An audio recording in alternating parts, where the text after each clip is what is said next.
Hi, welcome everyone. Thanks for joining us. Hello, Brad. Hi, Jeff. How's it Good. So you're the CEO of Ripple. A lot of people are familiar, some might not be. Ripple, I think, could be described as you've got a blockchain service for banks, and you also own a whole bunch of the stuff called XRP. Can you break it down a little bit about how that works? I think that's a good starting summary. Yeah, at its core, I usually describe Ripple as an enterprise software company selling solutions to financial institutions, banks, payment providers. Part of that technology is a blockchain-based solution. We use a digital asset called XRP to facilitate liquidity. We have a series of products we sell into that market, and we've been fortunate. I think we've focused very clearly on one vertical, payments, and particularly cross-border payments. I think from that focus, we have been able to generate a lot of traction. We have over 100 banks that we're working with around the world, and we're excited about how it's going. And what about the XRP? Because you've often said it's integral to the plan. Banks are going to use it. Western Union is going to use it. And yet, there's been some reports that this stuff it's the third most valuable cryptocurrency out there, but is there really a real-world use for it?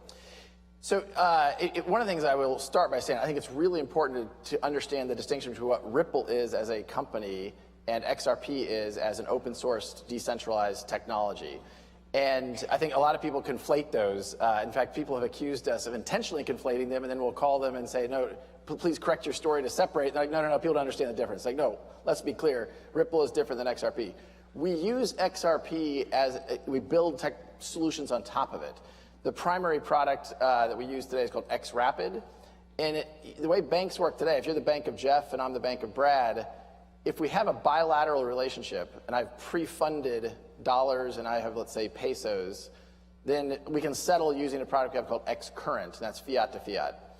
If we don't have that relationship, either I have to spend months to set that up, and then I have the capital costs of having dormant capital parked there. I've got the compliance costs of monitoring, is the bank of Jeff a legitimate, ongoing, trusted bank? Certainly it is. Always. Or you can fund real-time liquidity. And what that looks like, and we've talked a lot about our results from XRapid. We've tried to be very transparent about its early days. We certainly acknowledge that we're on kind of mile one of a 26-mile race. But we also think we're really the only people that have passed the starting line. Like, we have real production use of our products, and we're seeing real savings from the customers that have used XRapid. Let's drill down on it a bit. Who exactly is going to use it? So it seems big banks, like a bank, Chase wants to deal with a bank in London to move pounds and dollars around. No need for XRapid. You're talking about the more sort of far-flung places where they might not have a correspondent bank or they don't hold the local currency, so they're going to use this stuff instead? Yeah. So give me a specific example of who's going to use it. So one of the things we've always said is I don't think banks will be the first customers. We've talked about payment providers, and so we have run pilots out there with the MoneyGrams, Western Unions, Mercury FX, Qualix, a couple of others. And those are payment providers that have massive treasury operations. Using one random example, you have a payment provider that has hundreds of millions of dollars of negative working capital because they've taken their dollars or their pesos and they've pre-funded the account. So they go into Mexico. Once a week, let's say, they'll wire $10 million to Mexico and then debit along the way. Now, sometimes they overfund, sometimes they underfund. The ability to have real-time liquidity is transformational. The global pre-funded, what are called Nostra-Vostra relationships, it represents something on the order of magnitude $10 trillion. If we can make that more efficient and more useful, we can actually accelerate the engine of commerce kind of on a global basis. Ripple, from its earliest days, has talked about how do we enable an internet of value, and really enabling payments to work move the way information moves today. And I think that's pretty dramatic. So drilling in, we've seen pilots with, I think, 6 different payment providers. I have publicly said we expect this year for at least one bank to use XRP in their payment flows, to use XRapid. Are you sticking to that this year? 100%. Okay. And the reason is, just to boil that down a little bit, it's faster, it's cheaper, and so a little bit like, why wouldn't someone use it? And to your point, I don't think JP Morgan Chase, they're one of the largest liquidity providers on the planet. Citibank's one of the largest liquidity providers on the planet. So do I think, for a dollar yen, dollar euro, no. But look, if you go talk to a lot of banks around the world, they're paying Citibank for liquidity. They're paying JPM for liquidity. And if they can then use a product like XRapid to fund real-time liquidity into, let's say, the Philippines, into Brazil, that's a big shift for them in a very positive way. So you're talking about a bridge currency that maybe local market makers will use. Okay, maybe we buy that. Here's the other thing, though. The price of XRP this year has ranged from 50 cents to $4. Isn't the whole purpose of a bridge currency need something stable? How do you account for the volatility? That is, I think, well, I'll start by saying there's a lot of misinformation in the market. And I think, as I'm sure we'll talk about as we're up here, I think in some ways you have these kind of holy wars playing out. One of them is this idea that, hey, these things will never solve payments problems at scale because of the volatility. Let's think about that for a minute. So I can enable an XRP transaction in 3 seconds, and so I have to take the volatility risk of XRP for 3 seconds. Or I can use fiat and use a wire transfer, and I'll say through SWIFT, and that usually is about 3 days. 3 days is 270,000 seconds. So it's almost 100,000 seconds, 100,000 times longer than an XRP transaction. The way you calculate volatility is volatility times time. So if you reduce the time by a dramatic amount, even if the volatility is a lot higher, you actually have less volatility risk through an XRP transaction than you do a fiat transaction with SWIFT. Now, the other thing I'll point out is, people will say, well, couldn't XRapid use Bitcoin? And the answer actually is it could. And we've even thought about, architecting the product. There may be circumstances where we would use that because of liquidity. But a Bitcoin transaction today, on average, takes about 45 minutes in, 45 minutes out. So you're talking about an hour and a half of volatility risk as opposed to 3 seconds. So we think XRP is very uniquely positioned to solve that cross-border payments problem. Yeah, you make the theoretical case well. However, the CEO of Western Union told one of my Fortune colleagues last week that they've dabbled in this stuff, and they're not sure. They take it or leave it. No advantage. Do you have a rebuttal to that? Yeah, I think my first thought is Western Union has been around 100 years. And so the way I think about this is they've been around 100 years. They have spent 100 years optimizing their treasury operations. In 6 months, we launched a product and made it as efficient as what they have optimized for 100 years. So on one hand, I would say, Western Union has spent a lot of money to optimize their treasury. I think if on V1, and actually kind of V.9, because they were using a beta pilot on this, for us to match what they have optimized and they spend a lot of money on is a pretty good start. Now, the second thing I would say is, to some degree, it depends how you calculate these things. Western Union is still they have negative working capital. They're still pre-funding and holding that dormant capital. So when they talk about that comparison, they're talking about FX. And I look at it and say, well, wait a minute, there's a cost of capital you have to include there as well.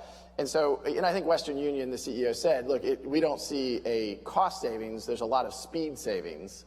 And, that still is an improvement. And I think over time, you're going to see if it's a better product at a better price. I'm excited about the future. Okay, so wait and see. Let's turn to XRP.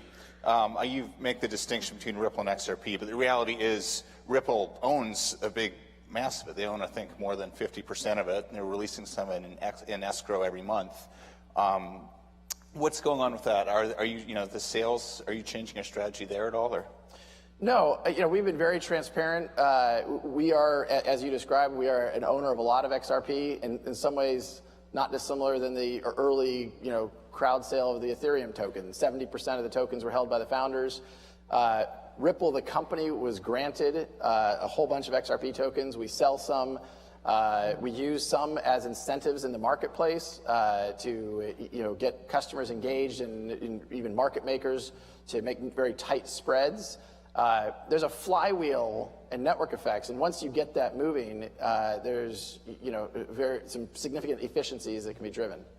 You brought up Ethereum, and I think the crypto world last week took a lot of notice of a speech by a senior SEC official who basically said Ethereum and Bitcoin are not securities. He focused a lot on decentralization. That's apparently the key thing, that no one's controlling it, no central actor, no third party. Now I want to read you, he didn't bring up Ripple, but I want to read you something. This is what he said. There will continue to be systems that rely on central actors whose efforts are a key to the success of the enterprise. Doesn't that sound a lot like Ripple and XRP? I think it sounds a lot like the ICO market. I think these ICOs are issuing tokens. They haven't even released any code. There's no working code, and there's no open source community developing that code. And so they're releasing tokens, and those are effectively what I think the SEC is saying. They've really said for a year now. They're just getting a little more aggressive about it. They're saying these are securities.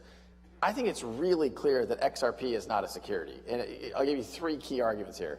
One is, if Ripple, the company, shut down tomorrow, the XRP ledger would continue to operate. It's open source, decentralized technology that exists independent of Ripple.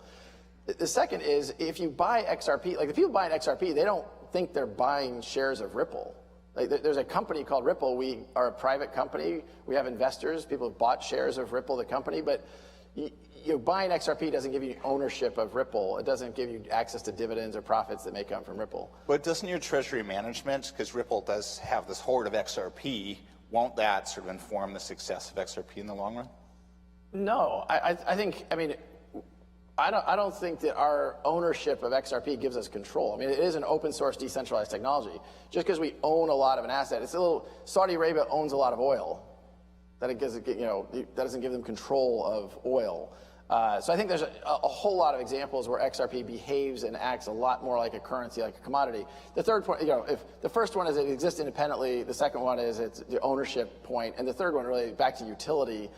XRP is solving a problem. Securities don't. There's no utility in a security. So, look, I think the SEC. I look forward to them clarifying some of these things. I thought them announcing that Ether was not a security was actually a positive thing for the industry for sure. And I look forward to their further decision making. Yeah, and yet though the exchanges have still been skittish about. There's the mainstream exchanges like Coinbase are adding new currencies slowly, but we're still waiting for them to add XRP. Do you think we'll get a green light from the SEC this year that kind of gives them the cover or the safety to go and add? Well, I can't speak for what Coinbase decides to or decides not to do. I think 2 days before the Hinman speech, Coinbase announced they're going to list Ethereum Classic. So I think they're moving forward with those things. I mean, ultimately, I think all the exchanges around the world are making decisions that are best for them. There's economic interest in that if there is both institutional trading and fund flows as we solve problems from dollar to Coinbase is largely dollar denominated. As we solve problems at scale for institutions, I think it's in Coinbase's interest to, participate in that. But ultimately, look, Coinbase will decide what they want to decide. XRP is listed and has liquidity at, I think, around 75 exchanges around the world. That has expanded a lot as we have brought volume and as we have brought, these institutional flows. We are not, and to be very clear, we are not focused. I've said this a bunch. The consumer speculator is not our target market. Our target market are financial institutions that we can solve a big problem measured in the trillions of dollars using these technologies. I'm going to ask you to make a prediction. You said XRapid and XRP are going to be used by banks by the end of the year. How long until we see XRP listed by a major U.S. exchange? End of year? Next year? Yeah, I don't know. I'll go back to those are their own decisions. I'll digress on that point. I do think I've been out in Silicon Valley for about 20 plus years. And one of the things I've loved about Silicon Valley is you have a lot of people collaborating and building new platforms, new technologies, and all boats rise. The crypto markets have been different. And I say this, for me, it has been different because I think you have these ideologies where pragmatism isn't ruling the day sometimes. And I think it's because the nature is that people own economic value. And so I described earlier, I think you have these holy wars. I mean, you hear people spreading stuff that is absolutely not true and sometimes known to not be true, but yet they're spreading it because they're, it's in their economic interest. Yeah. So ideology, and even the U.S. exchanges, I think sometimes, why? It's interesting. I think sometimes driven more by ideology than I want to ask you about that. What's up with the haters? Because if you've seen the Twitter feeds out there, you'll see some colorful stuff. Yeah. What are you talking about? No idea. No, but honestly, I was actually asking someone else about this, and they posited that it's because you guys are kind of a hybrid. You're sort of a corporate blockchain thing, but you're also a currency, so you don't have your own tribe. and so that kind of puts you in the crosshairs of everyone. What's your theory? What's up with the hate? Well, look, I think the crypto markets and the origins of this industry are born of a group of people who, frankly, were very much on the far edges of libertarianism of we don't trust the government and we want to avoid the government, we want to circumvent the government, and even some would say let's take down the government. One step closer, they would say the banks are the man, we hate the man, let's bring down the man. Ripple took at the time, and maybe even today still, a contrarian view. The revolution of blockchain is not happening from outside the system. The government is not going away. And if governments don't go away, all of the regulatory frameworks that apply to financial institutions are not going away. And that means banks are not going away. And so our attitude is, look, if you want to enable an internet of value, you have to connect the repositories of value. The Bitcoin blockchain is a repository of value order of magnitude $120 billion. The repository of value of the banks is many, many, many, many trillions.